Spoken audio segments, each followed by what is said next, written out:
નમસ્કાર દર્શક મિત્રો, નિખરતા ગુજરાત ન્યૂઝમાં આપનું સ્વાગત છે। સમાચારની વાત કરવામાં આવે તો ગુજરાત રાજ્યમાં જનહિતલક્ષી યોજનાઓના અસરકારક અમલ અને સ્કીમ સેચ્યુરેશન માટે એઆઈનો ઉપયોગ કરવા ટાસ્ક ફોર્સની રચના કરાશે તેમ કહેતા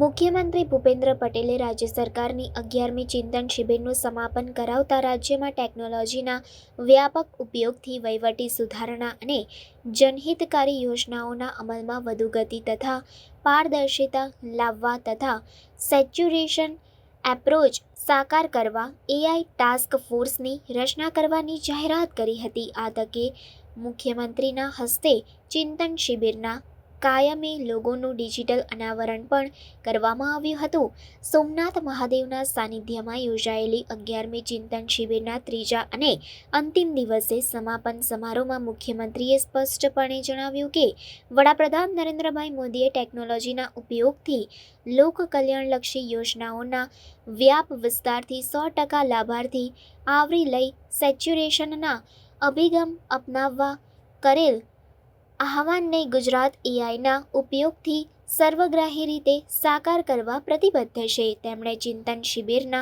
સમાપન સત્રમાં વરિષ્ઠ સચિવો, જિલ્લા કલેક્ટરો, વિકાસ અધિકારીઓને પ્રેરણા આપતા કહ્યું કે કુપોષણ, શિક્ષણ, આરોગ્ય, કૃષિ, ઇન્ફ્રાસ્ટ્રક્ચર અને રોજગારી તથા જન ફરિયાદ નિવારણના ક્ષેત્રમાં એઆઈનો ઉપયોગ સઘન બનાવવો છે। આ હેતુસર ઉચ્ચ સ્તરીય ટાસ્ક ફોર્સ રચવામાં આવશે અને તેની ભલામણનો અહેવાલ 1 મહિનામાં ટાસ્ક ફોર્સ આપે તેના આધાર પર એઆઈ અને ડેટા એનાલિસિસથી સસ્ટેનેબલ ડેવલપમેન્ટની રાજ્ય સરકારની નેમ છે।